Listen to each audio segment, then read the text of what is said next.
What's a good rule of thumb for saving money? In this video, I'm going to talk about 4 things when you're learning about money. Now, I actually don't save, I invest. And by the end of this video and teaching you these 4 things, you too are going to change your mind.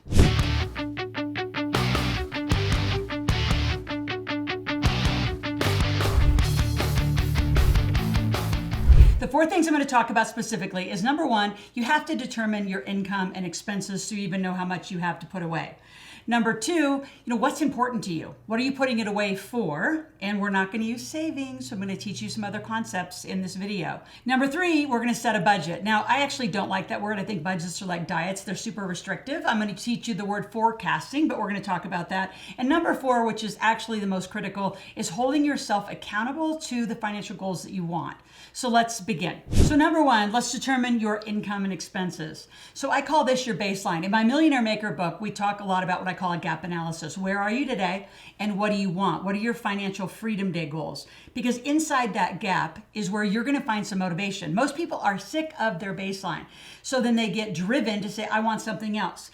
Many people come and they'll say, I want you to motivate me, Loral. I can't motivate you. You have to motivate yourself based on where you are and what you really want to do. And so all your income, when we talk about income and expenses, I'm talking about personal and corporate. So for some of you, you have it all collapsed, which is a huge issue for the IRS. So we need to untangle it. So what's your personal income? What's your company income? And if you don't have a company yet, go up to my search bar, search for why you need an LLC, why you need to live corporate life. And I've got a ton of content which will get you out of sole proprietor land. Number 2 is you really have to dig into your expenses. So most of you, the reason you're overpaying taxes is because you're personally spending things, expenses, versus using corporate deductions. So I want you to do your first pass to sort it out. All your income, different kinds of income, and then your expenses. And specifically, I want you to look through your credit card bills. So a lot of people don't go back and do that. So look back through your credit card bills, and are there things like camera equipment, your computer, your phone, your home office, your furniture for your home office, all those things are corporate deductions. So a lot of you, especially in the beginning, you're collapsing personal and corporate expenses. So let's sort that all out first. Then number 2 is what are the things that you value about money? When I first start teaching people, they're in this very odd pattern. They make it, they spend it, they make it, they spend it. To become a millionaire, you have to make it and invest it.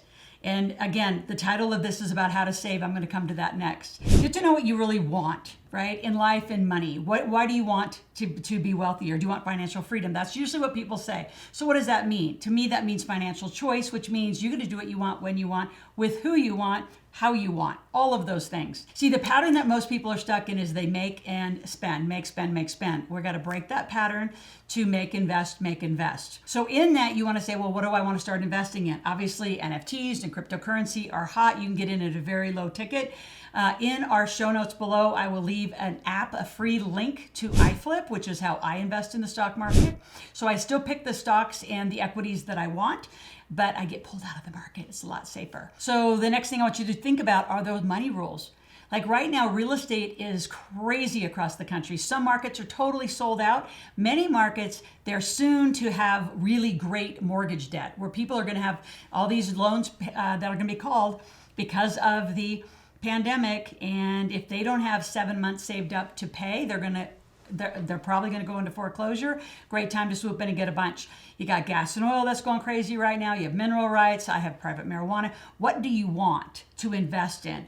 And here's what I can tell you is if you do not start setting goals on what you want to invest in, you'll never look for it. It's sort of that same little conversation of, how many red cars did you see today? Well, you didn't see any red cars. It wasn't on your mind. Same thing. What are you going to invest in today? If it's not on your mind, you're not going to be looking at it, seeing it. It's not going to come to you. Not going to attract any of this into your life. So number 1, we're going to get you organized. What's your income expenses? Number 2, what do you want?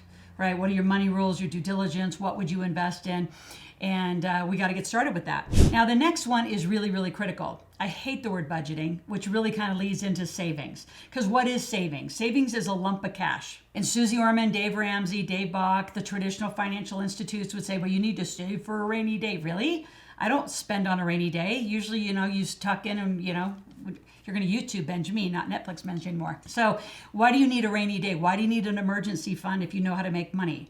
And there's places you can put money while it's making money versus just sit it in a savings account. So I'm not a fan of savings accounts. It's just a lump of undefined money. I use the word forecasting. So forecasting is the word where you're going to spend all of your money very purposely. What are you going to spend personally? What are you going to spend in company number one? For those of you more advanced, you're going to have company number two, company number three. Some of you that are multimillionaires, I have multimillionaires that have 20 corporations, and how they spend all their money and how they go on business trips is inside their corporate spending. So personally, you aren't going to spend a lot, and personally, you aren't going to make a lot when I'm done with you. All right, so budgeting also, don't like that word. It's very restrictive. I want you to spend. I want you to make a lot of money. I want you to spend the money that you want for the corporate deductions that you need. So when it comes to, what's a good rule of thumb for saving, I'm going to say what's the good rule of thumb for investing. So of the money you make, how much are you going to put away? And I do want, for those of you who would have the give back game and you do want charity, the two accounts, not savings, is you'd have an investing account. I call it a wealth account, and you would have a charity account. And then the rest, it's up to you. You can have college accounts, you can have all sorts of other spending accounts, but be purposeful about them. Savings is, again, just a big lump of cash with no definition to what it is, which means you just emotionally spend it. So I want you to get out of the emotion of your money and get really thinking about it and make decisions. So before I go to number 4, I want you to subscribe. And I need you to share this with a lot of people. If you have friends and family that you're wanting in this financial conversation, they need to be in this conversation. They can't be out reading Susie Orman, Dave Ramsey about how to stay in a safe little box, and here I'm teaching you how to get rich and be a millionaire. The concepts don't even align. It'd be like saying, I'm gonna be fat and skinny. What do you want? You've got to pick a path, you got to pick a lane, and then hold yourself accountable. So do that through your calendar. You have to calendar your life. Those of you who do not have a schedule, it's probably why you're not making money. So to be accountable, what is it that you want to spend your money on, right? What are you going to invest it in? Hold yourself accountable. Have a weekly meeting with yourself or your team. But I do need you to share this video, hit the subscribe button, click the notifications. So every morning, I'm here 5 days a week, and we're starting this financial literacy journey together. So some of you have been around a while, so welcome back. And please share it, share it, share it. And make some comments. When you make comments, we have a team that responds every day. That also informs me of other topics that you are wanting to learn about. So other things I want to have you think about being accountable is getting coached and mentored. In the link below, I have a quiz. It's called your financial personality quiz. Inside of that, there are 4 different personalities financially. So I want to get to know you. Our team wants to get to know you and how we're best going to help you. So take the quiz, do it very quick and intuitive. And I'm going to pop up on a video afterwards, and I'm going to give you some advice about where you are and what to do next. Being accountable to these results are critical. So many people do not take financial literacy seriously. They'll put it off for later. I mean, we're headed well into 2022, folks. So if you want goals and you want to have a big 2022, which in this volatile market, become a millionaire is pretty darn simple. So when you take the quiz, I'm going to give you some advice, and then we'll follow along with more to do. You will have an application that will come out to you, and I would love for you to have a one-on-one with somebody on my team so we can move you forward financially very quickly and in the right path. See you tomorrow. Stay tuned.